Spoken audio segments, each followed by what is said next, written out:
Segala puji kehadirat Allah Subhanahu wa taala, alhamdulillah hari ini kita masih diberi kesempatan untuk bertatap muka, bertemu kembali, bersilaturahmi walau lewat layar begitu, masih diberi nikmat iman Islam, masih diberi nikmat sehat ya, saya lihat wajahnya sumringah-sumringah pagi ini, ya kan? Shalawat serta salam juga semoga selalu tercurah kepada junjungan kita Nabi Muhammad SAW beserta keluarganya, sahabatnya, dan pengikutnya hingga akhir zaman. Baik, acara ini akan terdiri dari beberapa sesi. Yang pertama adalah pembukaan, yang kedua sambutan dari Direktur Andalusia Kids, kemudian yang ketiga penyampaian materi, yang keempat diskusi dan tanya jawab, serta yang terakhir penutup. Untuk mempersingkat, mari kita sama-sama membuka acara pagi hari ini dengan membaca basmalah. Bismillahirrahmanirrahim. Mari kita langsung persilakan kepada Uma Ivana sebagai Direktur Andalusia Kids untuk memberikan beberapa patah kata. Kepada Uma Ivana kami persilakan. Bismillahirrahmanirrahim. Assalamualaikum warahmatullahi wabarakatuh. Alhamdulillah, syukur kita menginjak pada sesi parenting kali ini kita bisa mengundang tenaga kesehatan dari Dinas Kesehatan ya bersama Dr. Mika yang kemarin sempat akrab dengan kita terkait perkovidan. Terima kasih Dr. Mika sudah bersedia mengisi forum ini. Salawat serta salam tetap tercurah kepada Nabi Muhammad beserta pengikutnya, sahabatnya, dan yang membawa kita dari dunia kegelapan menuju terang benderang ini. Dr. Mika serta kakak-kakak orang tua yang saya hormati, forum ini seperti biasa adalah salah satu ikhtiar kita untuk menggantikan forum tatap muka parenting. Namanya parenting berarti berhubungan dengan pengasuhan kepada anak-anak sehingga kita bisa satu frekuensi.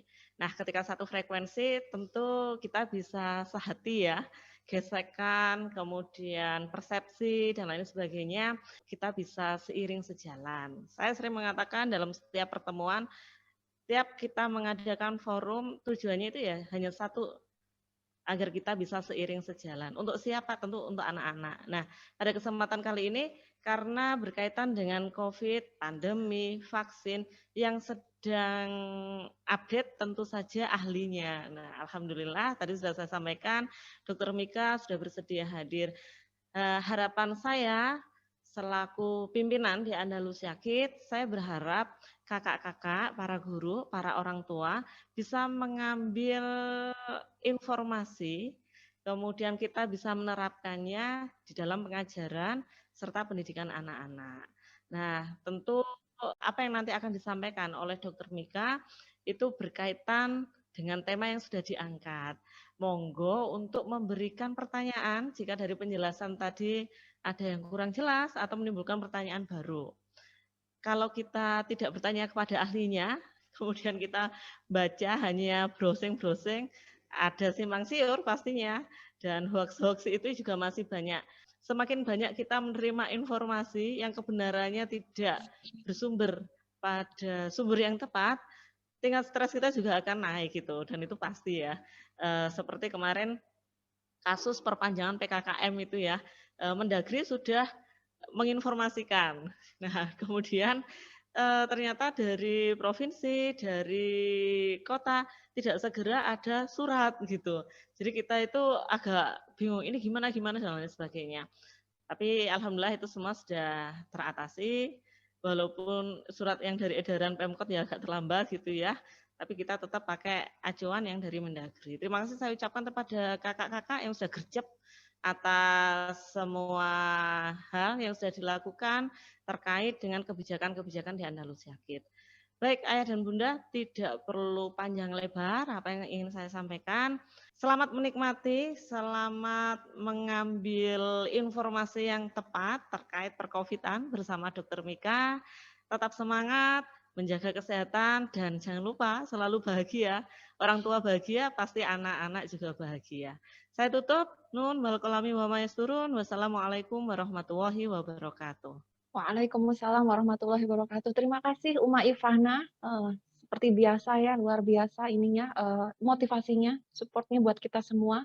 Baik, tanpa berlama-lama, untuk mempersingkat waktu, kita akan mulai cara inti kita, yaitu materi parenting tentang yuk jaga anak kita dari COVID-19 bersama Dr. Mika Rahmadiana.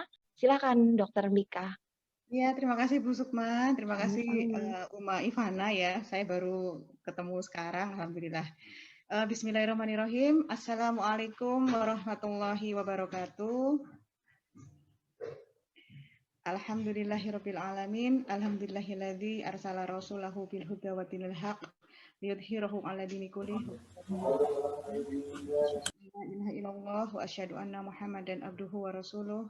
Allahumma sholli ala sayyidina Muhammad wa ala ali sayyidina Muhammad.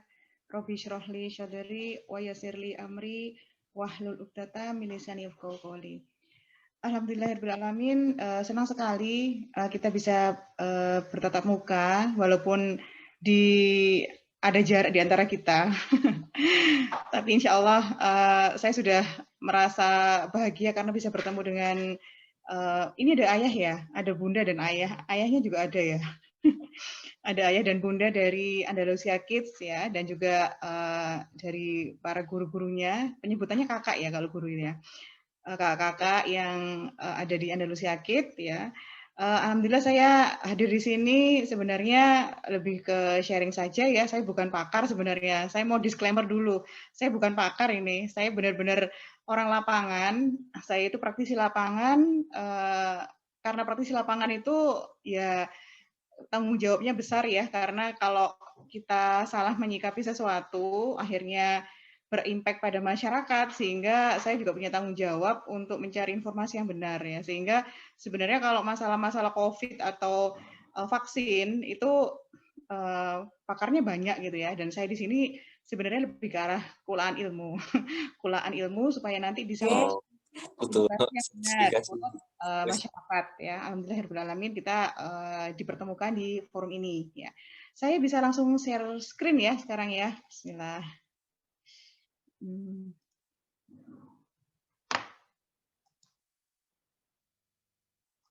Ya. Sudah kelihatan ya? Sudah kelihatan. Ya, sudah. Sudah. Ya, saya kasih judul ini. Sebentar. Duh, sebentar ini. Saya kasih judul ya, mengenal supaya tak sayang. Mengenal COVID supaya tak sayang. Jadi bagaimana sih kita menyikapi COVID itu dengan cerdas ya. Jadi ini lebih ke arah penyikapan kita sebagai masyarakat yang sebenarnya kita itu punya peran yang sangat besar sebenarnya dalam hal COVID ini. Nah, kalau kita lihat bagaimana perkembangan COVID pada saat ini ya, ternyata di dunia itu dirilis oleh Worldometer tanggal 26 Januari itu angka COVID-nya sudah 100 juta. Jadi 100 juta itu makanya kemudian WHO mengatakan ini pandemi. Pandemi itu berarti wabah yang mendunia ya. Jadi dan ini juga 100 juta itu angka yang tercatat ya, bunda-bunda dan ayah gitu ya, bahwa di sini itu kekhasannya COVID ini, dia itu gejalanya itu sangat bervariasi. Grade-nya itu bisa tanpa gejala, sampai kemudian bergejala berat sampai kritis ya. Angka 100.000 itu hanya angka-angka yang terdeteksi ya. Sementara kalau kita mau tahu angka yang sesungguhnya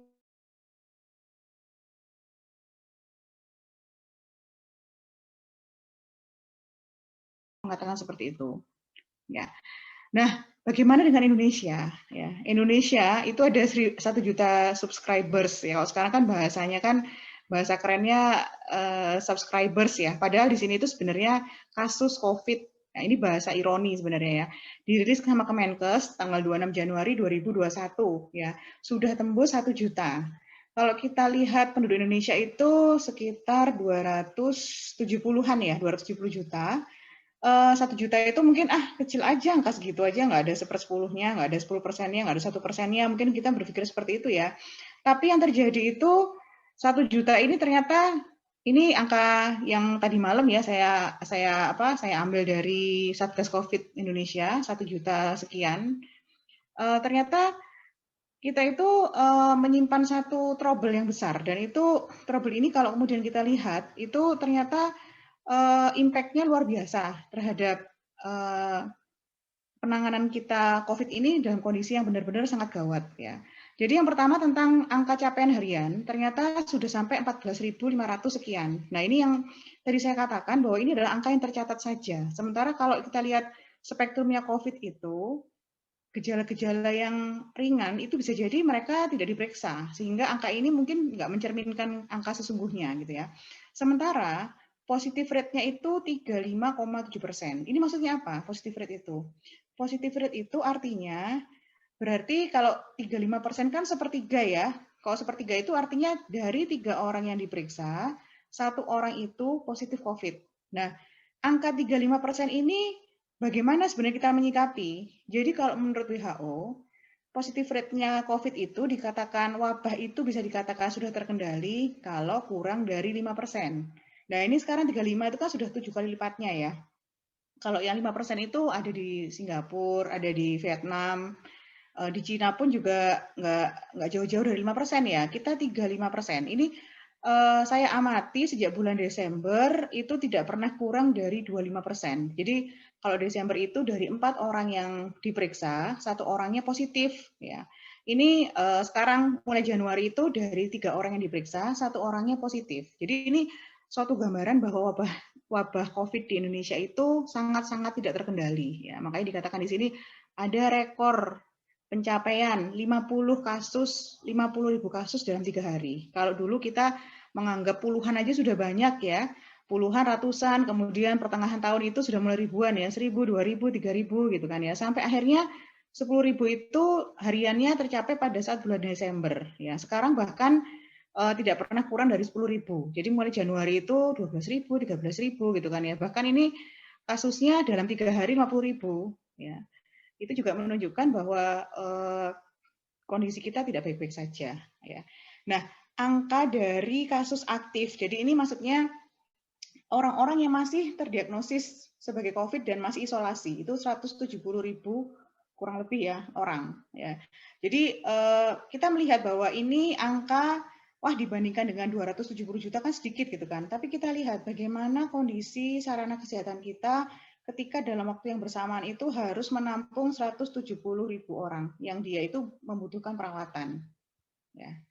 Nah, kalau kita lihat penyebaran COVID ya, maka dikatakan di sini corona itu sudah menjelajahi seluruh Indonesia ya. Dari 514 kota, 510-nya itu sudah terinfeksi. Jadi 99,2%. Jadi hampir semuanya itu sudah rata. Bahkan di pelosok-pelosok pun juga sudah rata. Karena memang nanti kalau kita belajar tentang virus, virus itu dia bisa viable, dia bisa hidup itu ketika di dalam sel hidup. Jadi memang selama ada pergerakan manusia, selama ada perpindahan manusia dari satu tempat ke tempat lain, bisa dipastikan potensi penyebarannya itu akan selalu ada. Ya, jadi wonderful Indonesia. Ini juga bahasa ironi yang saya ambil dari Pandemic Talks. Ya. Nah, tadi saya katakan bahwa 170 kasus aktif itu yang saat ini ada, itu kemudian apa impact-nya terhadap rumah sakit. Ya. Ternyata di rumah sakit yang di Pulau Jawa, ini Pulau Jawa itu kan berarti rumah sakitnya kan rumah sakit yang tipenya sudah lebih maju dibandingkan dengan pulau-pulau yang lain ya. Ternyata rumah sakit itu mengalami overwhelming, mengalami yang namanya itu kelelahan karena daya tampungnya itu sudah melebihi kapasitas. Ya.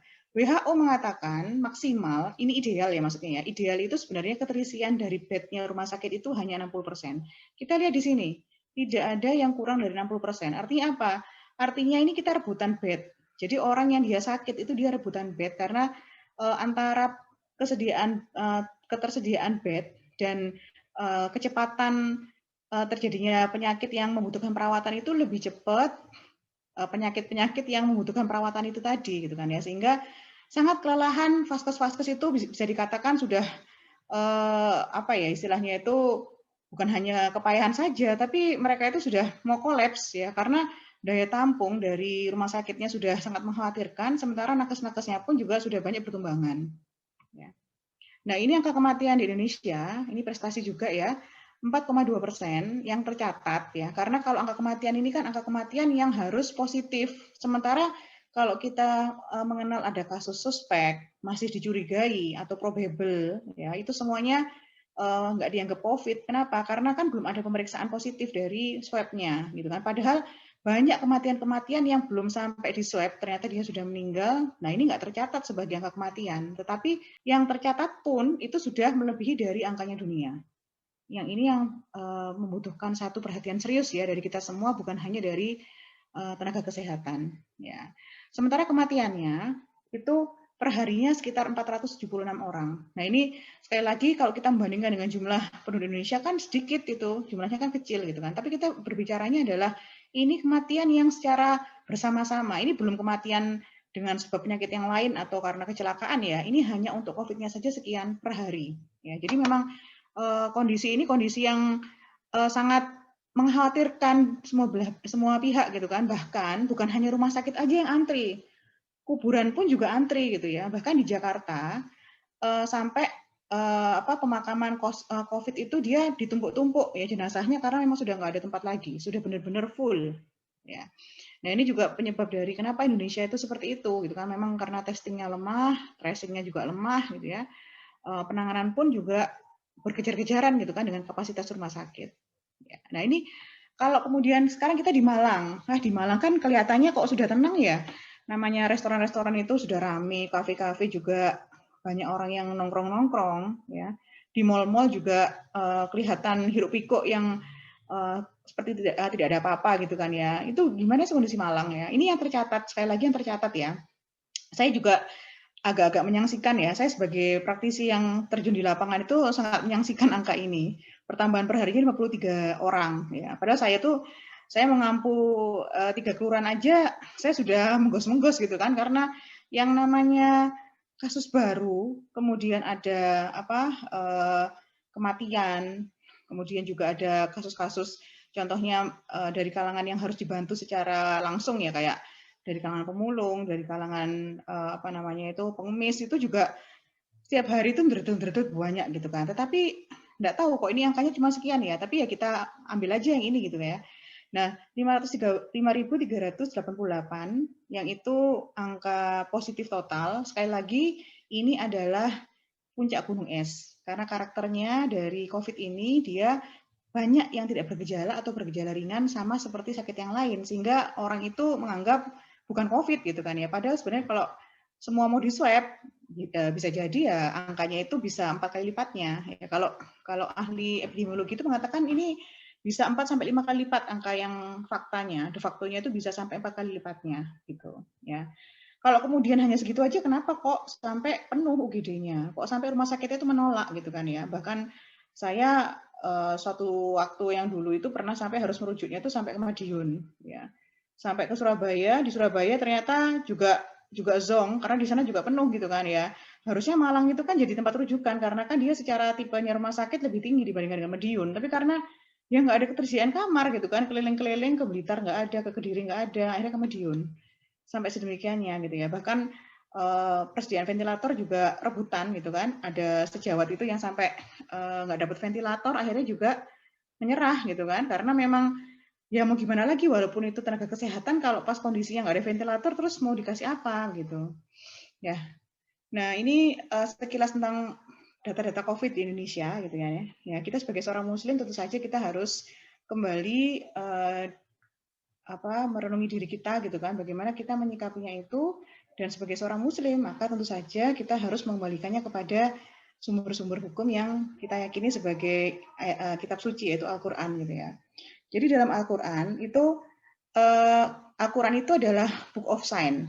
Jadi artinya itu berarti Al-Quran itu menunjukkan ada banyak tanda-tanda. Allah menunjukkan banyak tanda-tanda. Jadi bukan book of science. Science itu kan ilmu pengetahuan. Jadi nggak ada kemudian dalam Al-Quran itu cara membuat pesawat, bagaimana caranya untuk mengatasi COVID gitu, secara sains nggak ada gitu kan ya. Tetapi ada Allah telah memperlihatkan atau menetapkan bahwa dengan manusia itu dia memiliki akal, dia bisa berpikir, maka dia harus melihat tanda-tanda yang telah Allah lekatkan pada ciptaannya di langit dan di bumi gitu kan ya. Makanya ini kemudian dari tanda-tanda itu yang bisa kita pelajari dan bisa kita ambil suatu pelajaran dan suatu tindakan apa yang harus kita lakukan ketika kita menyikapi adanya fenomena-fenomena alam gitu. Jadi ini adalah di dalam ayat Al-Quran dikatakan ya memang di situ ada tanda-tanda bagi orang-orang yang berpikir gitu kan ya, melihat adanya pergantian siang dan malam, ada langit dan bumi gitu kan ya. Itu kalau orang mau mikir, itu pasti dia akan berpikir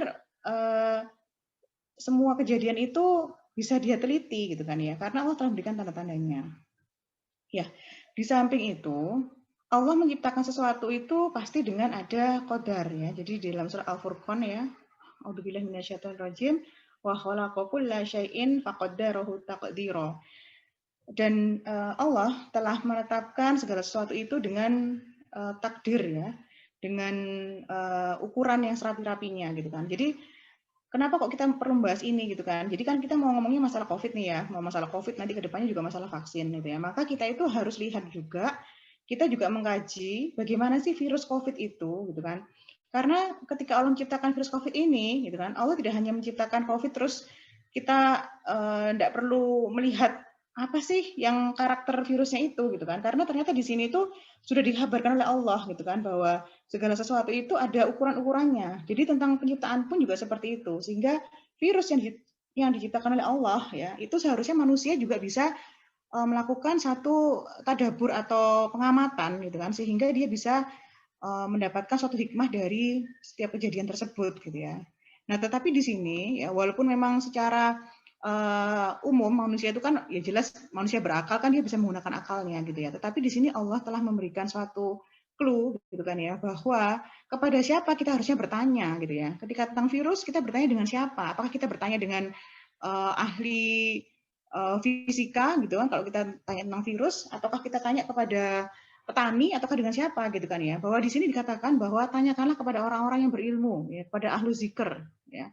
Orang-orang yang berilmu karena memang itu otoritasnya bagi dia itu untuk mempelajari hal-hal yang spesifik terkait dengan apa yang mau kita ketahui gitu kan ya. Kalau tadi tentang virus, maka kita harus tanyanya kepada orang-orang yang memang dia pakarnya virus, dia pakar biomolekuler, dia pakar dalam hal masalah mikroorganisme, yang itu nggak semua orang bisa memahami itu dengan suatu gambaran yang utuh gitu ya. Makanya kemudian kita sekarang mulai mempelajari bagaimana sih si COVID itu gitu kan ya. Nah, nama virusnya itu virus SARS-CoV-2 ya. Kenapa kok SARS-CoV-2? Apakah ada yang SARS-CoV-1? Ada. Jadi tahun 2002-2003 mungkin ayah bunda pernah mendengar ada wabah SARS ya. Nah, pada saat itu sebenarnya virusnya itu hampir sama dengan yang saat ini menjadi pandemi ya. SARS-CoV-nya itu sama, hanya perbedaannya itu ada sekitar 30-40% gitu ya. Tetapi secara umum itu hampir sama sebenarnya virusnya itu. Nah, ini Masya Allah ya kalau kita lihat satu helai rambut ini yang paling besar ya. Ini satu helai rambut dibandingkan dengan satu butir garam ya.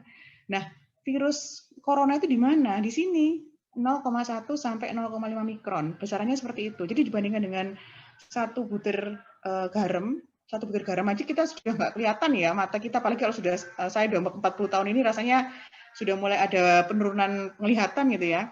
Nah ini virusnya itu ternyata lebih kecil. Memang kalau kita melihat harus dengan mikroskop elektron. Ya ini secara kodar, secara apa namanya itu ketentuan dari Allah gitu kan ya. Allah menciptakan yang namanya virus corona SARS-CoV-2 itu memang diciptakannya itu 0,1 sampai 0,5 mikron. Nah, terus apalagi yang perlu kita ketahui tentang SARS-CoV-2 ini, kan? Makanya kita perlu berkenalan ya. Tetapi tadi saya bilang kalau kenalan itu dalam rangka supaya kita tidak sayang, supaya kita itu bisa memahami bagaimana cara untuk menghindarinya, gitu ya. Jadi ini yang tadi saya bilang SARS-CoV yang pertama, yang itu ada tahun 2002, yang ini SARS-CoV-2 itu yang sekarang 2019 ya. Hampir sama ya, Bunda dan Ayah ya. Dari sisi kenampakannya itu hampir sama. Nah, kalau kita lihat bangunan dalamnya sama, bangunan luarnya juga kurang lebih sama gini kan ya. Tetapi memang kalau dilihat secara mikroskopis, bentukan dari ini namanya spike protein, namanya protein tanduk ya, seperti mahkota. Makanya dikatakan corona. Corona itu kan artinya kan mahkota ya. Seperti tanduk ini gitu ya, itu S proteinnya, spike proteinnya itu kalau kemudian diteliti betul ternyata berbeda antara yang SARS-CoV yang dulu itu sama yang sekarang. Nah, ini apa yang perlu kita pelajari dari sini gitu kan? Ternyata ya Allah itu menciptakan adanya spike protein ini, adanya mahkota ini adalah untuk apa? Untuk menempel pada permukaan sel manusia. Makanya ini saya analogkan seperti orang mendaki gunung. Ketika dia mendaki gunung, mendaki ke atas sampai ke puncak gitu kan ya. Maka pendaki itu dia pasti akan menancapkan ini namanya pasak ya atau paku itu supaya dia bisa merambat sampai ke atas gitu kan. Nah, spike protein tanduk ini sama seperti paku ini, dia itu menempel kuat ya. Nah, kalau kemudian sel manusianya ini ada yang namanya reseptor. Reseptor itu kalau bahasa ini ya cantolan aja ya, cantolannya protein mahkota ini, protein tanduk ini itu ada yang namanya cantolan yang namanya AC2. AC2 itu angiotensin converting enzyme ya. Yang itu ada di sel tubuh manusia gitu kan. Nah, untuk SARS-CoV-2 ini ternyata cantolannya manusia itu ada di mana? Kebanyakan di saluran nafas.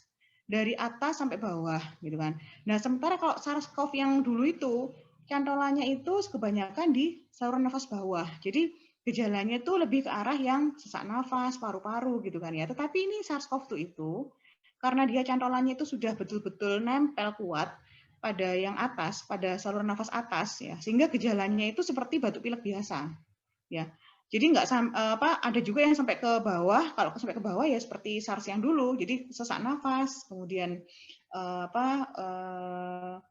apa namanya itu kesulitan bernafas, ya, bahkan sampai gagal nafas. Semua SARS yang dulu kan seperti itu. Kalau sekarang enggak, karena dari atas itu sudah nyantol dengan kuat gitu kan ya. Jadi kita tuh perlu mempelajari, oh ternyata ini loh yang nempel. Ketika orang sakit itu ada yang namanya spike protein dan dia nempel di reseptor manusia atau cantolannya manusia itu yang ada pada sel-sel tubuh manusia. Dan karakter virus ini memang dia hanya bisa hidup pada sel hidup. Pada maksudnya sel hidup itu kalau nggak manusia ya hewan gitu ya. Tetapi ternyata virus ini juga bisa bertahan beberapa hari ketika dia itu pada permukaan benda mati. Ya nanti kita bisa bicarakan lebih detail ya masalah itu ya. Tetapi secara qadar, secara ketentuan dari Allah gitu kan, bahwa yang namanya virus ini ternyata dia itu hanya pada sel hidup, perpindahannya itu dari penempelan pada saluran nafas yang kebanyakan itu mengandung cantolan-cantolan yang saya katakan sebagai reseptor tadi itu gitu kan ya. Dan dia hanya bisa meloncat dari satu manusia dengan manusia yang lain itu dengan cara apa? Perpindahan melalui droplet. Droplet itu percikan gitu kan ya. Jadi nggak bisa kemudian sama seperti kayak ini ya kuman TBC. Kuman TBC itu perpindahannya secara aerosol. Jadi kalau aerosol tuh kumannya itu dia bisa berenang-renang di udara. Dia bisa berjalannya bisa jauh gitu kan. Tetapi kalau SARS-CoV ini dia itu nggak bisa berenang-renang di udara, tapi dia langsung jatuh ke permukaan yang lebih rendah karena hukum gravitasi gitu ya. Sehingga sebenarnya untuk melihat penularan itu ya kita bisa melihat kalau kemudian satu orang itu dia terinfeksi COVID, dia mengandung virus COVID gitu kan ya, maka sebenarnya yang harus kita waspadai adalah kontak erat yang ada pada lingkungan yang di mana dia tinggal secara intens ya, karena perpindahannya itu adalah 1 meter 2 meter paling banyak itu. Nah ini makanya qadar yang Allah berikan pada virus COVID itu seperti itu ya. Nah kita mulai beranjak pada masalah gejala ya, seringkali kita mungkin merasa wah ini flu atau bukan ya gitu kan. Jadi kalau flu kan kita sudah biasa. Dulu tanpa ada COVID kan kita mungkin hampir setiap minggu atau nggak setiap minggu ya, mungkin setiap bulan kita mesti flu karena karena kurang fit atau karena perubahan cuaca gitu kan ya. Coba kita bandingkan antara flu biasa dengan COVID ya. Kalau kemudian kita lihat dari sisi virusnya aja, virusnya juga jelas beda ya. Ini dia ada spike-spike-nya, dia ada tanduk-tanduknya. Yang ini enggak. Karena beda ya otomatis juga beda nanti caranya untuk berefek terhadap manusianya gitu ya. Kemudian bagaimana dengan kemampuan penularan? Ya ini ternyata kalau di jurnal itu dikatakan untuk COVID itu satu orang itu bisa potensial menular kepada 2 sampai 2,5, 2 sampai 3 orang gitu kan ya. Sementara kalau flu itu 1 sampai 1,3 orang. Ya ini ada di jurnal. Ya kemudian nah ini masa inkubasi. Masa inkubasi itu apa? Masa inkubasi itu masa di mana virus itu masuk ke dalam tubuh manusia sampai menimbulkan gejala gitu kan ya. Nah, kalau flu biasa itu 1 sampai 4 hari. Artinya di sini bagaimana? Ketika katakanlah kita ini ya ketemu sama orang yang flu, kemudian kita orang itu bersin terus virusnya masuk ke dalam tubuh kita pada hari Senin gitu kan ya. Maka biasanya sakitnya itu kalau nggak besoknya ya maksimal hari Kamis gitu ya, 1 sampai 4 hari gitu kan. sebelumnya ya kita bisa lihat kalau kita sakit itu kita berpikirnya kemarin ketemu siapa ya, 4 hari yang lalu ketemu siapa ya gitu. Nah kalau COVID ini panjang, 2 sampai 14 hari, bahkan ada yang kemudian melaporkan ada sampai 20 hari. Nah ini apa sih maknanya? Maknanya itu kalau dia belum bergejala, itu kan artinya dia seperti orang sehat gitu kan ya. Nah ini masa nggak bergejalanya itu 2 sampai 14 hari. Berarti kan dalam kondisi 2 minggu ini kan ketika orang itu belum sakit, dia kan bisa kemana-mana. Dan ketika kemana-mana, otomatis dia bisa memaparkan virusnya itu juga kemana-mana gitu. Ya. Dan cara penularannya pun juga rentangnya berbeda ya, sama seperti inkubasi tadi gitu ya. Kalau masa menularnya itu pada flu biasa itu 1 minggu. Kalau pada COVID itu bisa kemudian dilihat sampai 2 minggu. Nah, yang kemudian mengkhawatirkan itu kan karena masa penularannya itu sangat panjang. Nah, ini yang kemudian akhirnya kita lakukan tracing. Tracing itu pelacakan siapa yang ketemu selama 2 minggu sebelumnya, dan nanti bisa dilacak orang-orang itu termasuk dalam kategori kontak erat. Ya. Kalau gejalanya sendiri sih memang secara umum dari sisi karena tadi saya bilang ya kebanyakan reseptor kebanyakan cantolan atau reseptor itu hanya pada saluran nafas atas sama bawah gitu kan ya. Maka otomatis gejalanya gejala pernafasan, batuk, pilek, terus ada perasaan buntu atau apa gitu kan ya. Tetapi ada gejala yang unik pada COVID itu, yaitu namanya anosmia. Anosmia itu dia tidak bisa membau, atau ada juga yang hiposmia. Hiposmia itu dia bisa membau, tetapi dengan kadar yang berkurang gitu ya. Atau ada yang namanya parosmia. Parosmia itu dia membau, tetapi bau yang dihirup itu berbeda dengan faktanya. Jadi dia membau, dia lagi mencium parfum gitu ya, tetapi yang dia rasakan itu seperti mencium bau sampah. Itu juga tanda-tandanya dari COVID yang unik. Yang itu bukan beda dengan flu biasa. Atau ada namanya agesia. Agesia itu hilang indera perasa ya. Perasa itu di lidah itu ya. Jadi semuanya itu rasanya pahit. Atau mungkin ada juga yang teman saya itu bilangnya semua makanan itu jadi asin. Jadi karena asin ya dia nggak bisa ngerasain manis, nggak bisa ngerasain itu kecut, semuanya asin. Bilangnya seperti itu. Nah, ada juga komplikasinya itu berupa apa? Berupa gejala seperti gejala stroke atau serangan jantung. Kenapa seperti itu? Karena ternyata COVID itu menimbulkan yang namanya pembekuan darah. Nah, ini yang kemudian seringkali kalau dokter di UGD itu mengatakan ketika ada orang yang datang dengan gejala stroke, ya, kemudian diperiksa rapidnya reaktif, ya, terus mengatakan kepada keluarganya bahwa Pak, Ibu, ini keluarganya probable COVID, kemungkinan ke arah COVID, nggak terima keluarganya. Lah ini ayah saya atau ibu saya kan dia sakitnya sudah lama atau dia hipertensi sudah lama dan gejalanya kan stroke, bukan gejalanya nggak panas, nggak batuk, nggak pilek, kenapa kok COVID? Nih, ternyata memang Allah menciptakan virus COVID itu dia punya potensi untuk melakukan untuk bisa terjadi pembekuan darah di di pembuluh darah otak atau di jantung gitu kan, sehingga serangannya itu sama seperti serangannya stroke ya. Banyak sekali kasus-kasus yang seperti itu gitu kan ya. Jadi orang yang gejala stroke ternyata stroke-nya karena COVID, itu banyak sekali di rumah sakit itu. Mungkin teman-teman yang teman sejauh saya yang dokter saraf itu sering kali begitu. Mereka juga sering terpapar karena datangnya itu karena stroke, tapi ternyata setelah diperiksa swab-nya masuk ruang isolasi, yaitu stroke-nya karena dari COVID-nya ya. Nah ini kalau kemudian kita berbicara masalah kematian, ya ini ternyata angka kematiannya jomplang sekali ya, 12 kali lipatnya dari flu. Kalau kemudian seperti itu faktanya, apakah kita masih mengatakan COVID itu sama dengan flu, gitu kan? Ini kan kita coba untuk melihat dari gejala-gejalanya saja, gitu kan? Ternyata beda sekali, gitu kan ya. Jadi kalau saya bilang itu COVID itu seperti flu super, gitu kan? Yang super duper ya mungkin ya, karena beda dengan flu biasa, sangat beda sekali, ya. Nah, kalau kemudian kita membicarakan ada yang namanya SARS sama MERS, ini sepupunya yang COVID sekarang ini gitu kan ya. Dia cantolannya ada di paru-paru. Nah, karena di paru-paru maka gampang sekali orang itu terdeteksi karena pasti dia bergejala berat. Pasti dia sesak, pasti dia merasa sulit bernafas ya. Sementara kalau COVID karena cantolannya itu ada di mana-mana, bahkan dari saluran nafas atas, maka dia seringkali itu tanpa gejala. Dan itu sangat bahaya sekali karena apa? Dalam kondisi mengandung virus, dia bisa kemudian berjalan-jalan kemana-mana. Ya, ini loh saya ada satu diagram ya. Antara sakit dengan dia terinfeksi itu ternyata panjang, sehingga pada saat dia itu terinfeksi, dia tuh nggak menimbulkan gejala. Sehingga karena nggak bergejala itu akhirnya nyantai, bisa ketemu dengan orang lain, bisa membuka masker gitu kan ya. Sehingga masa-masa ini tuh yang kemudian masa-masa rawan karena dia menularkan virus tapi dia nggak merasa gitu. Nah, ini penelitian juga yang bisa disimpulkan dari bagaimana sih karakternya COVID itu. Ternyata tadi kalau saya bilang ya namanya AC2. AC2 ini reseptor manusia. Nah, itu ternyata ada nggak hanya di saluran nafas aja. Ternyata penelitian membuktikan ada di mana-mana. Ada di usus, ada di jantung, ada di mata, ada di liver, ada di ginjal, ada di saluran kencing, dan seterusnya gitu kan ya. Sehingga apa? Gejalanya itu 1001 wajah. Ya. Jadi kalau ada yang mengatakan, kok dokter yang COVID-COVID-kan orang, ya emang aslinya COVID gitu kan. Karena apa? Karena ternyata semua organ itu dia mengandung centelan yang bisa berpotensi untuk ditempeli virus COVID gitu kan. Sehingga karena gejalanya itu sangat bervariasi, yang namanya gejala COVID sekarang tidak khas. Ya, bahkan bisa dikatakan bisa dari ujung rambut sampai ujung kaki. Ini gambaran-gambarannya itu mungkin orang nggak menyangka ya. Sejauh saya di Surabaya itu dia seperti ada ini apa namanya ada urtikaria. Urtikaria itu kayak biduran gitu kan ya.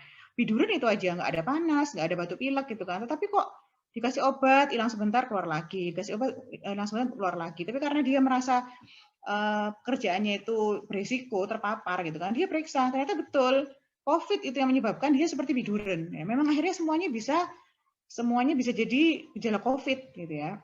Ya kalau kita lihat dari sisi ini kalau COVID itu hanya menyerang orang tua kah atau bagaimana gitu kan. Dari sisi gejala menginfeksi siapa saja gitu kan ya. Meskipun memang secara statistik yang terbanyak itu orang-orang yang dia banyak berseliweran di sektor publik ya. Pasti kan usia-usia produktif gitu kan ya. Tetapi kita melihat angka usia-usia balita pun itu juga banyak gitu kan ya. Bahkan pasien saya itu umur 2 hari 2 hari atau 1 hari waktu itu ya. Jadi dari ibu yang COVID, anaknya juga sudah positif gitu ya. Jadi bisa menyerang pada siapa saja. Secara potensi memang lebih banyak dewasa, karena dewasa itu reseptornya lebih banyak, cantolannya lebih banyak gitu kan. Sementara kalau anak-anak itu lebih sedikit cantolannya, sehingga bisa jadi mungkin kasusnya nggak sebanyak orang dewasa. Ya. Tetapi memang siapa saja bisa terkena, bahkan anak yang usianya kurang dari 1 tahun ya. Bahwa yang namanya keluhan dari anak-anak seringkali gejalanya ringan. Karena gejala ringan biasanya seringkali nggak terlalu seringkali diabaikan. Karena ini kan udah biasa batuk pilek kan, sudah biasa flu. Jadi ngapain sih kok kita mikirnya COVID? Karena memang kebanyakan ternyata anak-anak itu keluhannya ringan. Ya. Kalau itu berat, biasanya memang dia punya penyakit yang lain. Ya bisa karena itu ada penyakit bawaan atau ada kanker atau anak yang obesitas. Ya, ini dari jurnal juga dikatakan anak-anak yang dirawat di ICU itu ternyata yang punya penyakit penyerta yang lain. Ya. Kalau gejala secara umum biasanya batuk anak-anak itu ya. Dan kalau batuk kan ya sebelum COVID pun juga banyak anak-anak yang batuk. Nah kalau kemudian bagaimana sih kemampuan penularannya gitu kan? Ternyata ini viral load itu maksudnya jumlah virusnya pada anak-anak sama dewasa itu tidak berbeda. Bahkan ada juga jurnal yang mengatakan jumlah virus anak-anak yang dia tanpa gejala itu lebih banyak daripada orang-orang yang dia itu di ICU. Orang ICU kan berarti kan orang yang gejalanya kritis atau berat ya. Itu kalau dilihat jumlah virusnya, itu ada jurnal yang mengatakan ternyata lebih besar anak-anak yang tidak bergejala. Nah ini kan satu potensi yang sangat mengkhawatirkan. Kenapa? Karena berarti yang menjadi spreader itu berarti penyebar, itu anak-anak kan. Karena anak-anaknya yang dia membawa virus itu dia seperti anak sehat, yang dia bisa kemana-mana. Gitu kan ya. Nah ini ada sedikit video ya. Penelitian yang dipublikasikan di Journal of Pediatrics pada Kamis 20 Agustus lalu ini melibatkan 192 anak berusia antara 0 sampai 22 tahun. Anak-anak yang diteliti ternyata memiliki jumlah virus atau viral load sangat tinggi, terutama pada 2 hari pertama. Semakin tinggi jumlah virusnya, semakin tinggi pula tingkat atau risiko anak-anak ini menularkan COVID-19 ke lingkungan sekitar. Dalam konteks sekolah tatap muka, anak-anak berpotensi menularkan virus ini ke teman-teman, orang tua, para guru, dan tenaga kependidikan yang ada di sekolah, terlebih yang usia lanjut dan memiliki komorbid atau penyakit penyerta. Menurut Lea Leonker, penulis utama dalam penelitian ini, anak-anak yang terpapar virus COVID-19 tidak menunjukkan gejala sakit atau yang dikenal dengan istilah orang tanpa gejala atau OTG. Data itu cukup menarik karena saya lanjutkan yang lain ya. Jadi menunjukkan sebenarnya kalau anak-anak itu mungkin kita nggak khawatir lah dengan anak-anak itu bisa sampai masuk ICU, ya ada ya, tapi sangat sedikit sekali.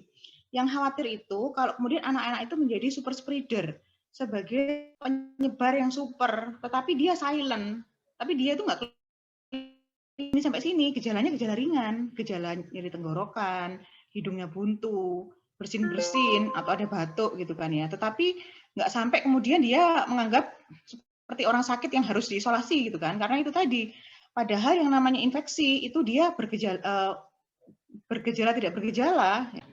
Ya, jadi ini yang kemudian harus kita pahami bahwa OTG itu bisa menularkan virus. Ya. Nah, sekarang kita mulai berbicara tentang vaksin ya. Nah, vaksin. Bagaimana kita menyikapi COVID ini dikaitkan dengan vaksin gitu kan ya. Bahwa tadi kita paham, oh ini namanya virus corona, itu dia adalah virus yang dia nempel dengan menempelkan ininya apa, menempelkan tanduknya pada satu centelan manusia gitu kan ya. Dan dia berpindah itu dari manusia ke manusia ketika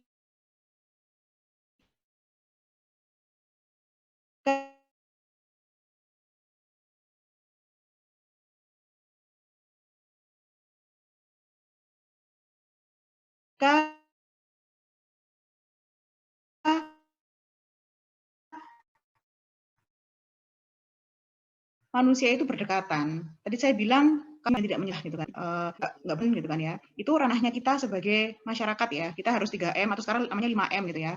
Nah itu kalau kemudian itu sudah kita lakukan, maka kita ada juga ranahnya negara, ranahnya penguasa. Bagaimana itu? Berarti negara itu harus menyediakan yang namanya testing yang banyak. Karena tadi kan yang namanya COVID itu kan banyak yang OTG. OTG itu kan supaya tahu dia menular atau enggak kan harus dites gitu kan ya. Dan kalau dites kan kalau sekarang kita PCR kan mahal sekali kan, bisa 900.000 ya, yang paling murah kan segitu gitu kan ya. Kemudian tracing itu berarti harus ada satu pelacakan ketika ada kasus yang ditemui, berarti harus ada dilihat siapa-siapa saja yang kemudian kontak dengan kasus positif itu gitu kan ya. Dan juga treatment itu berarti perawatan di rumah sakit, itu tanggung jawabnya penguasa atau negara gitu kan ya. Nah, vaksin ini sebenarnya adalah pada layar yang akhir, pada lapis yang akhir. Kenapa? Karena masing-masing lapis ini ternyata ada lubang-lubangnya. Makanya dikatakan Swiss cheese respiratory virus pandemic defense gitu kan. Jadi pertahanan yang harus dilakukan ketika kita hendak mencegah adanya penyebaran virus itu, yang virus itu kita sudah memahami betul gitu kan, bagaimana caranya dia berpindah gitu kan ya. Makanya kalau ada yang namanya vaksin, nah vaksin itu ternyata juga ada lubangnya, sehingga diletakkan di akhir itu supaya apa? Supaya nanti dia bisa sebagai tameng akhir ketika yang semua ini sudah dilakukan secara bersama-sama. 3M, 5M, 3T itu dilakukan bersama-sama gitu. Sebentar.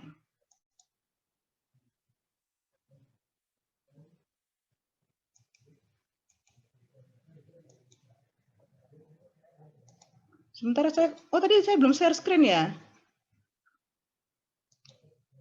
Iya, belum. Oh, alah, sebentar. Saya kok ngomong sendiri nih tadi berarti ya. Nah, ini tadi. Oh, mohon maaf tadi, aduh.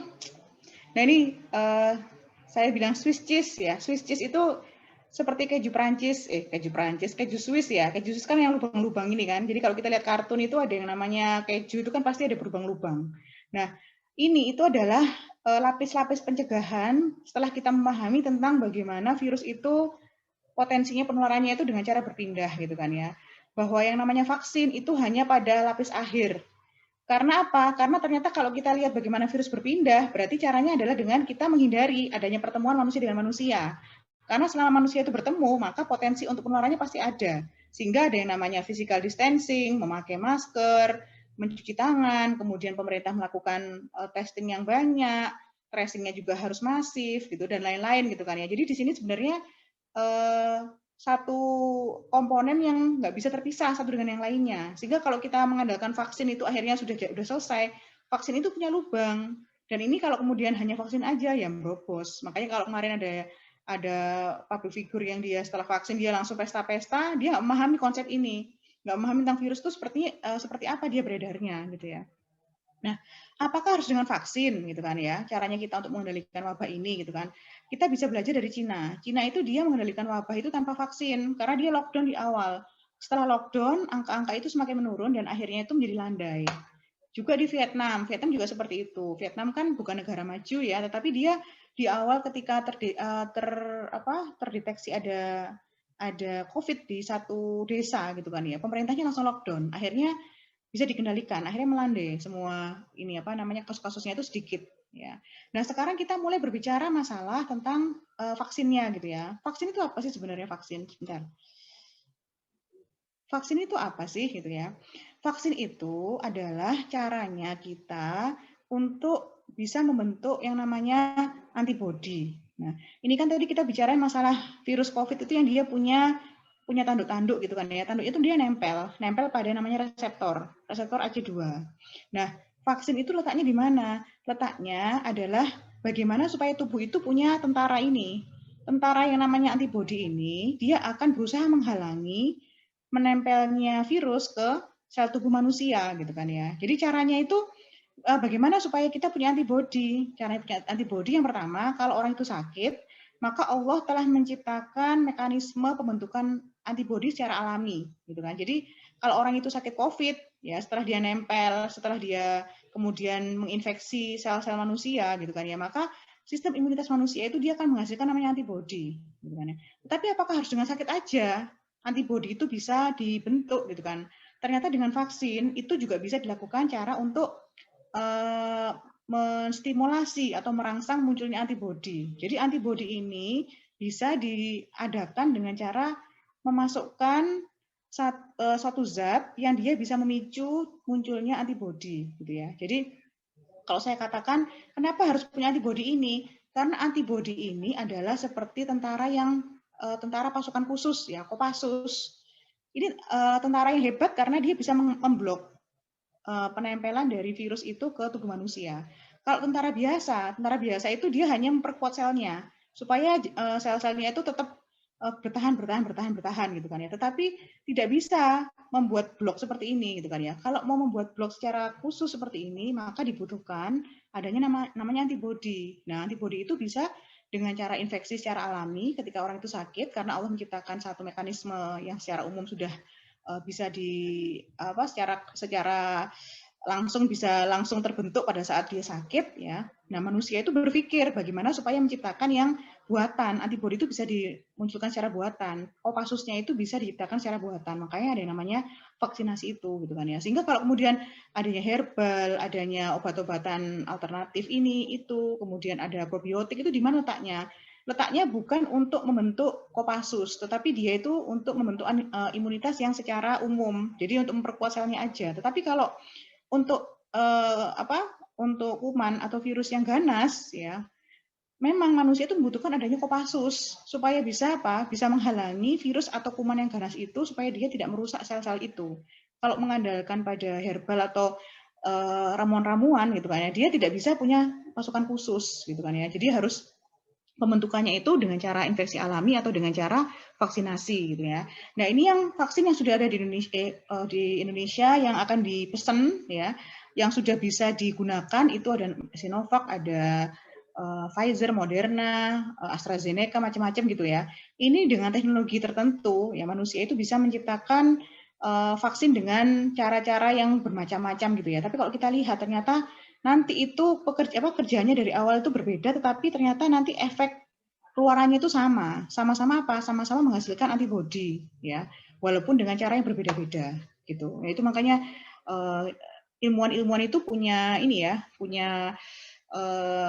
kelebihan bisa meneliti seperti itu dan bisa membuat ramuan yang bisa menyikapi kadar virus dari yang Allah ciptakan itu dengan membuat vaksin-vaksin yang bermacam-macam titik tangkapnya. Gitu ya. Nah, sekarang yang menjadi satu concern bagi kita seorang muslim kan bagaimana sih statusnya vaksin itu, apakah itu halal? Nah, yang sekarang ada di Indonesia kan namanya Sinovac ya. Saya kemarin sudah divaksin Sinovac ya. Efek sampingnya adalah ngantukan, laparan, dan baperan. Nggak baperan sih, maksudnya itu lapar dan mengantuk sekali gitu ya. Kebanyakan seperti itu gitu kan. Nah, sekarang concern kita sebagai seorang muslim, halal nggak sih vaksin Sinovac itu gitu ya. Saya ceritakan sedikit ya, walaupun mungkin ini agak sulit untuk dipahami secara detail ya. Ini namanya isolat virus. isolat virus itu ada dari berbagai macam negara, ada dari Cina, dari Italia, dari Spanyol, dari Swiss dan lain-lain gitu kan ya. Jadi kalau dibilang Sinovac itu apakah virusnya Cina aja? Enggak. Virus dari banyak negara yang itu dilakukan isolat, tetapi memang dari virus yang di berbagai macam negara ini, yang namanya virusnya ternyata identik, 99,9% identik. Nah, terus bagaimana cara membuat vaksin? Nah, ini yang namanya virus produksi, gitu kan ya. Jadi ada virus dikembangbiakkan di mana? Namanya virusel. Nah, ini kemudian kalau di medsos kan dikatakan virusel kan sel kera, berarti kan vaksin Sinovac itu mengandung kera dong. Nah, perlu kita ketahui ya, ayah bunda ya, virusel ini sebenarnya apa sih? Virusel itu adalah sebenarnya sel yang diambil dari kera. Nah, keranya itu sudah mati pada tahun 1960, jadi sudah 50 tahun yang lalu. 50 tahun yang lalu sudah mati, kemudian itu dikembangkan oleh ilmuwan di Jepang, karena sel kera itu ternyata sangat mudah sekali untuk dikembangbiakan. Ketika seorang peneliti itu meneliti tentang sel manusia, gitu kan ya, itu selnya itu mudah sekali untuk mengembangbiakan sel yang diteliti, gitu kan, sehingga dijadikan sebagai media perkembangbiakan.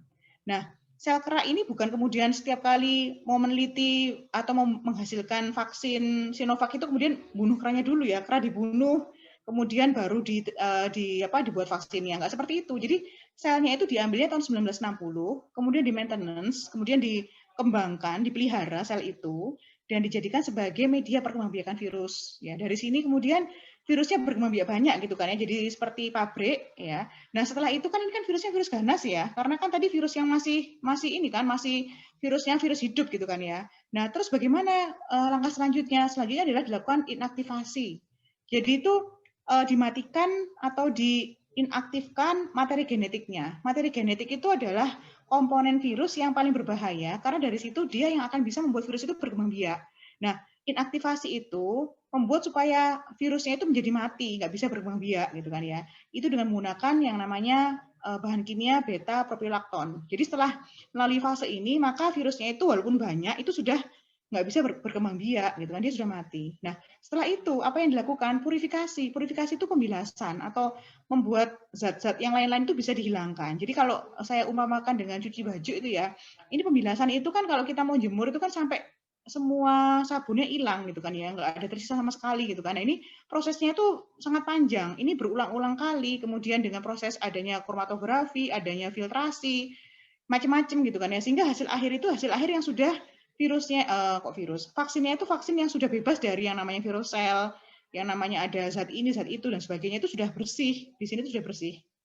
Kalau saya ikut kuliahnya ahli imunologi dari Indonesia yang beliau ngajar di Malaysia itu Prof. Bimo Aretojo itu mengatakan Sinovac ini hanya ada 4 komponennya itu. Yang pertama adalah virus yang dimatikan, kemudian ada yang namanya namanya aluminium hidroksida itu sebagai ajuvan. Ajuvan itu ajuvan itu zat yang digunakan untuk menginduksi antibodi supaya dia lebih kuat gitu kan ya. Terus ada pelarutnya. Pelarutnya namanya pelarut fosfat gitu kan ya. Dan yang berikutnya pelarut yang berupa air garam supaya nanti tidak sakit kalau disuntikkan. Jadi cuma hanya ada 4 komponen dalam dalam vaksin Sinovac itu gitu kan ya. Jadi kalau kemudian dikatakan oh ada pengawetnya, oh ada keranya, oh ada babinya, itu semua hoax ya, bahwa hanya ada 4 komponen saja dalam vaksin Sinovac. Ya.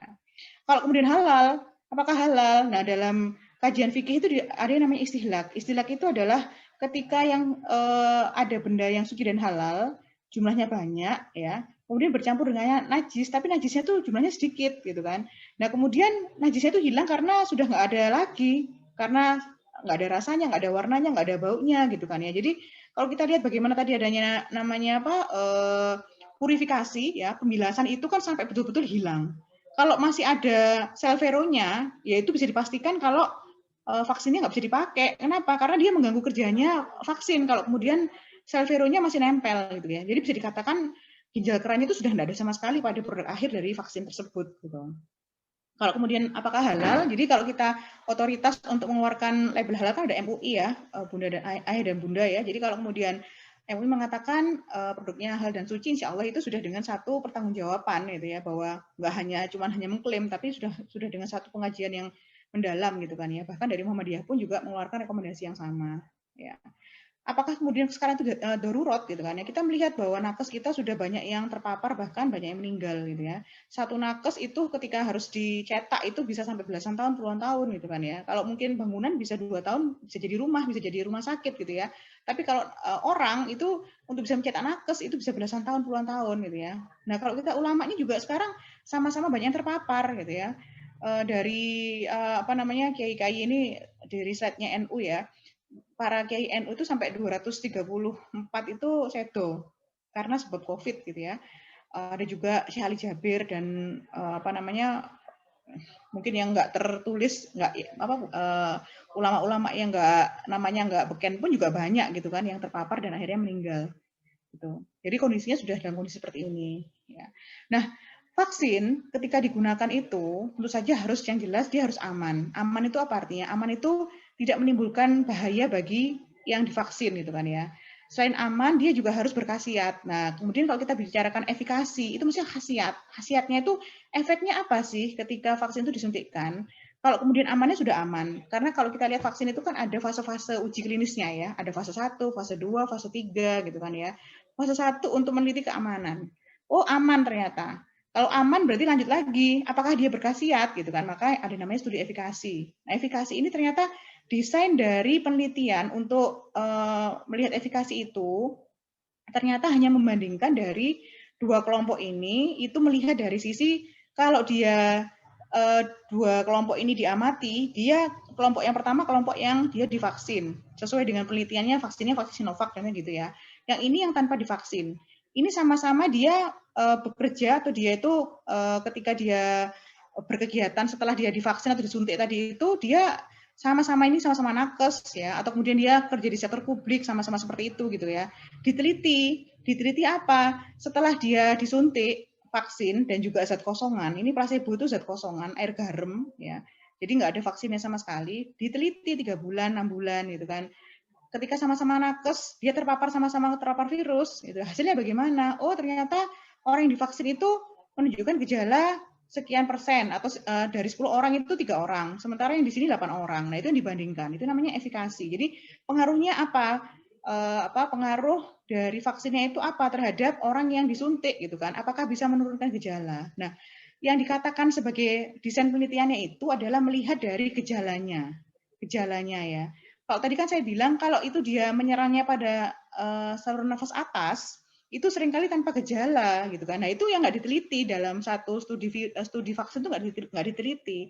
Yang diteliti adalah insiden terjadinya gejala. Jadi kalau OTG itu nggak diteliti dalam penelitian vaksin tersebut ya. Kalau sekarang kita mengatakan ada namanya efikasi 65% yang ada pada vaksin Sinovac itu artinya apa? Artinya berarti yang namanya ini hasil rilisnya mereka gitu kan ya, dari sampel dua kelompok yang divaksin sama yang divaksin kosongan ya, kemudian 3 bulan kemudian diamati. Nah, di situ ternyata orang yang divaksin, kelompok yang divaksin itu yang sakit 7 orang, sementara yang tidak divaksin itu 18 orang. Maka dibandingkan antara angka ini dengan angka ini, hasilnya 65%. Artinya apa? Berarti proteksi terhadap gejala COVID-nya 3 kali lipat ya. Artinya berarti kalau kemudian orang itu divaksin, dia kalau dalam masalah dalam ini ya, bahas tentang game itu ya. Kalau game kan ada nyawa ya. Kalau dia nggak divaksin itu nyawanya 1. Kalau dia divaksin nyawanya 3. Jadi dia bisa bertahannya lebih besar. Tamengnya itu lebih banyak gitu ya dengan adanya vaksin. Ya. Contohnya ini ya, kalau kemudian efikasi 50%, 63%, 93%, contohnya ini. Kalau kemudian sebelum ada vaksinasi, ya, contohnya ketika ada satu komunitas terpapar COVID, maka 1.000 orang itu bergejala. Ketika dia divaksin, dikatakan efikasi 50%, berarti bergejalanya cuma separuhnya, hanya 500 orang saja. Ketika dikatakan sekian, 63%, maka yang bergejala 370 orang, gitu kan ya. Kita bisa melihat ini efeknya apa? Efeknya bahwa yang namanya sarana kesehatan itu bisa lebih bernafas karena kan jumlah pasiennya lebih berkurang gitu kan ya. Memang tidak bisa menghindari yang namanya OTG, tetapi yang jelas gejala-gejala berat itu bisa dikurangi. Akhirnya rumah sakitnya bisa menampung, bisa merawatnya dengan lebih baik ya. Jadi vaksin itu punya peran untuk mengurangi bebannya rumah sakit supaya mereka itu bisa merawat pasien dengan lebih baik. Karena kan gejalanya bisa menurunkan angka kejadian dari COVID berat gitu ya. Nah, makanya dikatakan di sini bahwa Kalau kemudian kita memahami tentang tadi ya, bagaimana lapis-lapis pencegahan COVID tadi itu yang vaksin itu di tahap akhir gitu kan, maka sebenarnya vaksinasi itu fungsinya adalah untuk apa? Memberikan dampak meringankan beban vaskes. Jadi supaya vaskesnya itu enggak kayak tadi itu ya sampai melebihi kapasitas gitu ya. Tetapi vaksin ini belum terbukti bisa menghentikan penularan karena namanya OTG itu tetap bisa ada walaupun dia divaksin ya.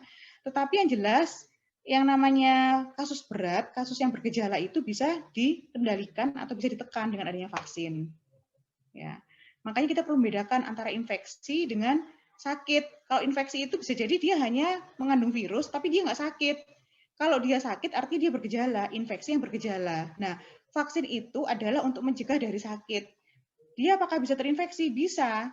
Apakah dia sakit? Diharapkan sakitnya itu sakit yang ringan gitu ya. Jadi mungkin kalau ayah bunda sudah banyak mengenal vaksin-vaksin yang sudah biasa bagi anak-anak itu kan ada BCG gitu kan ya. BCG itu untuk mencegah penyakit TBC gitu kan. Apakah kalau anak divaksin BCG bisa sakit TBC? Bisa banget gitu kan ya. Bisa banget. Banyak yang sakit TBC walaupun divaksin, tetapi bergejalanya tidak sampai gejala berat. Kalau TBC gejala berat itu seperti apa? Bisa kejang-kejang, meningitis, bisa lumpuh sampai kemudian dia nggak bisa berjalan, cacatnya cacat permanen karena dia menyerang tulang belakang. Itu kalau TBC-nya berat. Nah, dengan vaksin BCG, ketika anak itu terpapar terpapar kuman TBC gitu kan ya, maka dia sakitnya sakit seperti batuk pilek biasa. Dengan pengobatan obat-obat anti TBC, dia bisa sembuh seperti itu. Nah, vaksin itu fungsinya adalah untuk mencegah supaya tidak sampai gejala berat, gitu ya. Jadi kita harus memahami kalau mau menghindari penularan itu berarti harus dengan menutup semua pintu masuk virus. Jadi semua ditutup ini, bolong-bolongnya ditutup semua. Dengan cara apa? Dengan cara 5M, pemerintahnya dengan melakukan 3T. Jadi nggak bisa dengan vaksin, karena vaksin itu sebagai lapis akhir aja, gitu ya. Nah, kenapa kok kemudian COVID ini, vaksin ini tidak bisa menghentikan penularan? Nah, ini kita sedikit belajar ya. Jadi yang namanya kalau ada infeksi alami gitu kan ya, maka Allah telah menciptakan yang namanya antibodi itu terbentuk pada saluran nafas atas sama saluran nafas bawah. Jadi kalau yang sudah pernah sakit itu dia lebih kuat karena di saluran nafas atasnya itu ada namanya IgA. IgA itu namanya antibodinya. Yang bawah itu namanya IgG ya. Ini kalau infeksi alami. Nah, kalau itu vaksin yang disuntikkan, dia ternyata hanya bisa melindungi dari organ yang bawah saja. Sementara yang atas itu dia loss, dia nggak dilindungi. Karena memang seperti itu gitu ya. Jadi gampangannya, kalau kemudian vaksin, itu yang dilindungi adalah organ dari leher ke bawah. Leher ke atas tidak dilindungi. Nah, makanya sekarang di Inggris itu sedang ada penelitian namanya intranasal vaccination. Jadi vaksin yang itu dihirup dari hidung. Harapannya nanti antibodinya ada di atas, juga ada di bawah. Tapi ini vaksin ini masih uji klinis yang tahap 1, masih lama sekali. Kalau mau sampai bisa dilaunchingkan masih sangat panjang gitu ya. Tetapi yang ada sekarang itu yang ini. Sehingga sebenarnya proteksinya itu dari bawah. Tidak bisa mencegah OTG. Makanya kemudian dikatakan vaksin itu tidak terbukti menghentikan penularan karena OTG masih bisa jadi OTG tetapi dia tidak sakit berat. Ya. Nah, ini akhirnya kita berbicaranya bagaimana sih cara kita menyikapi ketika wabah COVID seperti itu, sementara vaksin itu sudah ada gitu kan ya. Kita menyikapinya bagaimana gitu kan. Bahwa sedikit kita flashback ke belakang, bahwa dalam Islam itu seharusnya penanganan wabah itu kan suatu perkara yang kalau kita memahami Islam itu kan agama yang syamil wa kamil gitu ya, agama yang sempurna dan menyeluruh gitu kan. Pasti ketika ada wabah itu terjadi di suatu tempat ya, Islam itu kan pasti punya satu petunjuk yang harus dilakukan bagaimana gitu kan. Jadi ternyata di dalam Islam kondisi wabah itu disikapi yang pertama dengan cara apa? Dengan cara lockdown. Nah, kita melihat kondisi sebaliknya terjadi pada saat sekarang ini gitu kan ya. Pada awal-awal dulu pada tahun 2020 bulan Maret ya, ketika sebelumnya itu di negara lain itu sudah heboh bagaimana lockdown itu kan. Indonesia kan santuy. Pejabatnya mengatakan, Indonesia aman dari COVID, soalnya sukanya makan nasi kucing. Oh, karena kita suka mengamalkan doa kunut.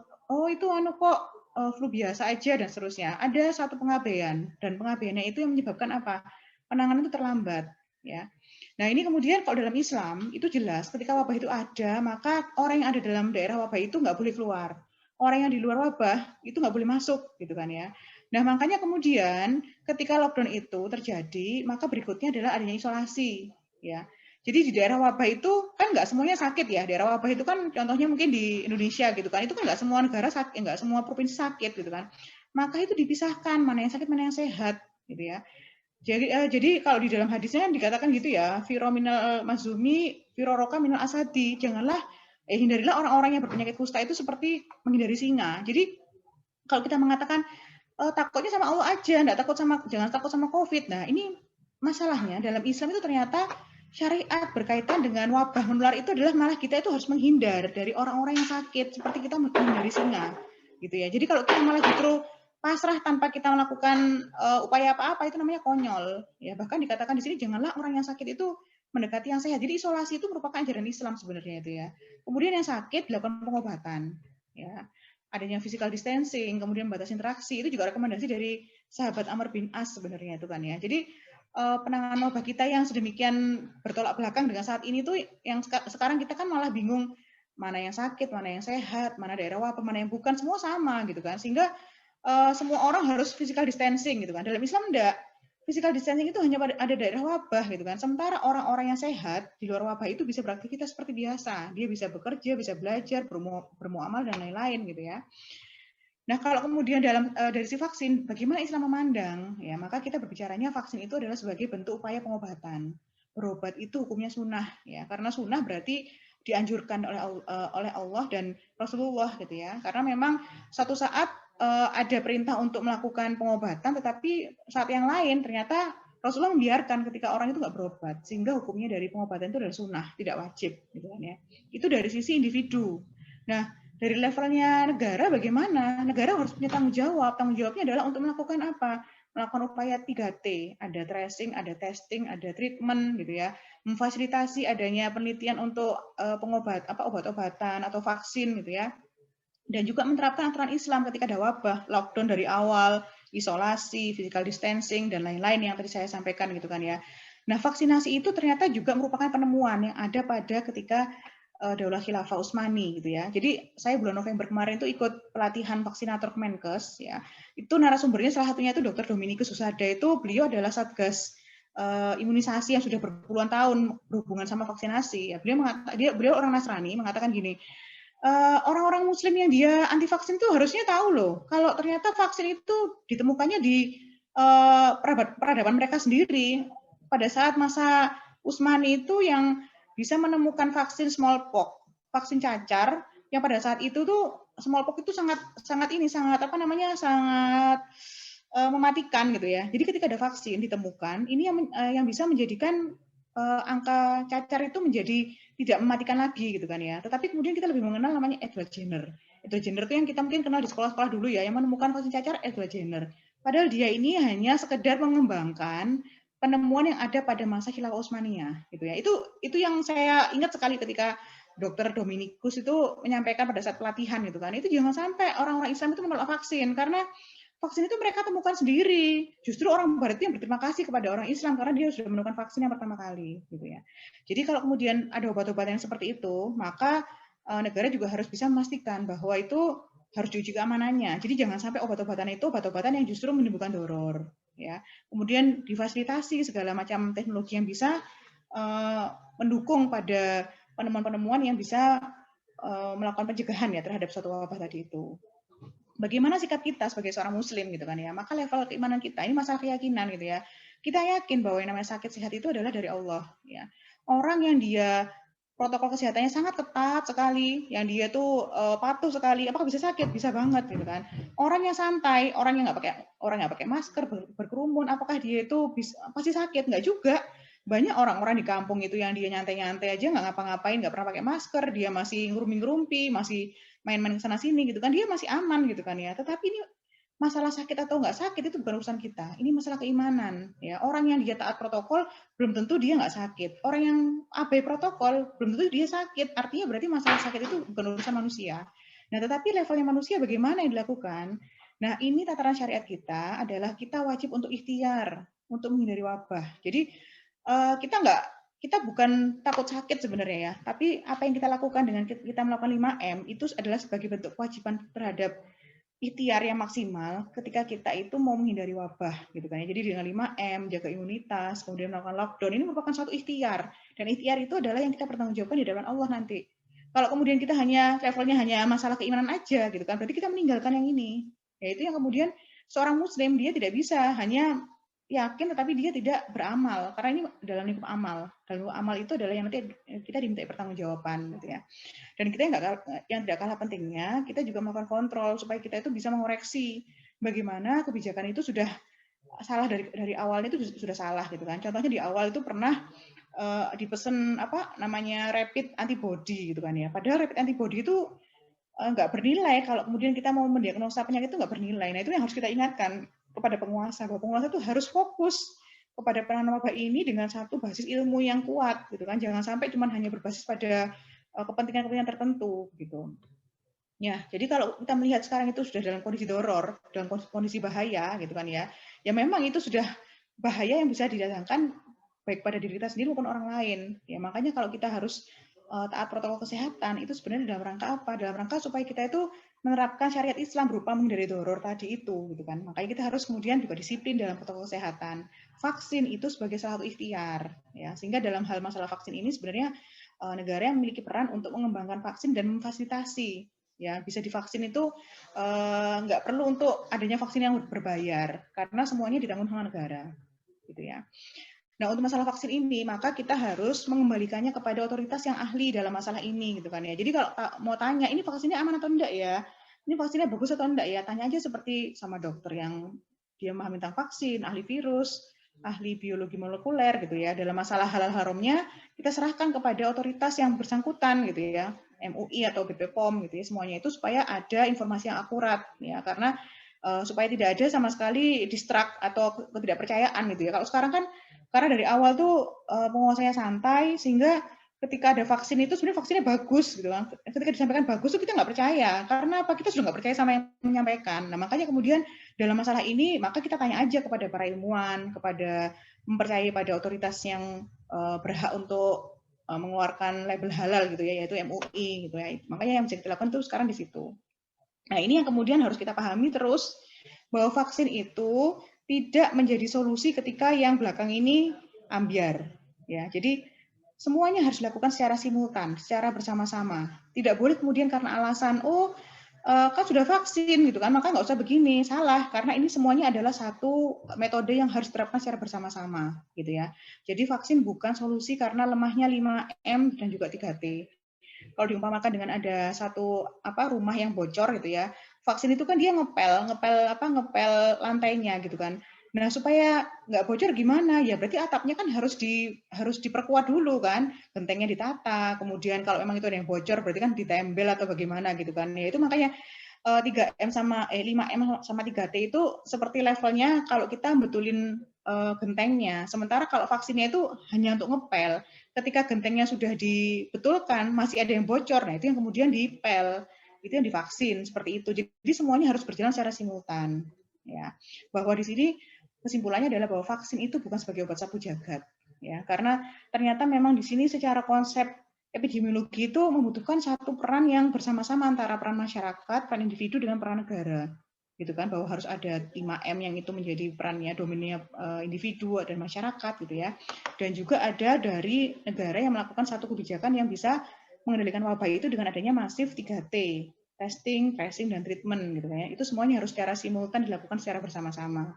Jangan hanya mengandalkan pada vaksin karena vaksin hanya sebatas sebagai satu lapis pencegahan saja gitu ya.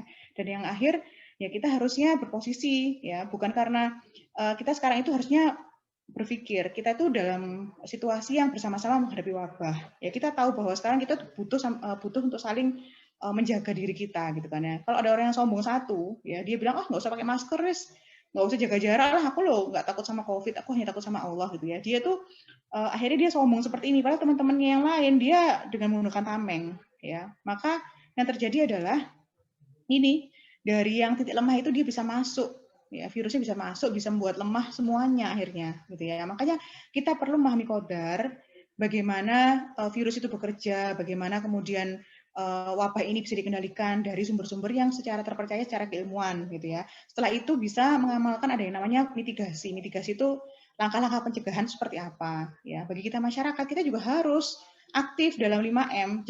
Jangan kita hanya menuntut pemerintah harus begini begitu gitu kan. Tapi kita juga punya ranah domain yang bisa kita lakukan di sini adalah 3M atau 5M tadi itu gitu ya.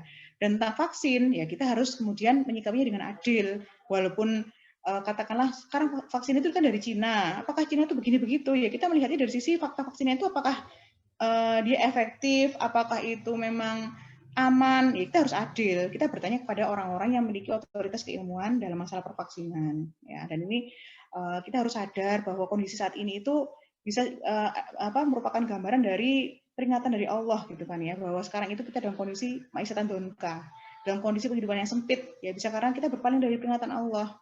Bukan hanya wabah gitu kan ya, di Indonesia sendiri ada yang namanya banjir, ada yang namanya gempa bumi, macam-macam gitu kan ya. Kalau kita lihat apakah itu memang satu petunjuk bahwa ya ini alam sedang murka, orang mengatakan seperti itu ya. Makanya kita sebagai seorang muslim harusnya kita introspeksi, muhasabah gitu kan ya. Jangan-jangan memang banyak sekali aturan-aturan Allah itu yang kita tinggalkan, sehingga dalam kondisi saat ini itu peringatan Allah sudah sangat-sangat nyata dengan adanya kita dihimpit pada suatu kehidupan yang sempit. Ya, makanya kemudian ini sebagai introspeksi kita bahwa ya kita harusnya kembali pada peringatan Allah itu dengan melaksanakan hukum syariat dengan menyeluruh gitu ya. Nah ini yang mungkin yang bisa saya sampaikan sebagai bahan untuk kita diskusikan ya. Mohon maaf sangat panjang karena berusaha untuk memaparkan dari awal sampai akhir itu dengan dengan satu gambaran yang semoga bisa membayangkan sebenarnya posisi kita itu harus bagaimana gitu. Ya mungkin itu. Terima kasih. Sepertinya nggak kerasa ya sudah di penghujung acara kita. Kami ucapkan jazakillah khair kepada Dr. Mika yang sudah meluangkan waktu dan sharing ilmunya begitu kepada kami semua hingga insya Allah sekarang sudah lebih yakin lagi ya harus bagaimana dalam menghadapi COVID ini begitu. Semoga kita semua bisa mengambil hikmah dari apa yang sudah dipaparkan oleh beliau. Kami mohon maaf jika ada kekurangan dan kesalahan. Mari kita bersama-sama menutup acara parenting hari ini dengan membaca istighfar, hamdalah, dan doa kafaratul majelis. Mohon maaf atas segala kekurangan. Billahi taufiq wal hidayah. Wassalamualaikum warahmatullahi wabarakatuh.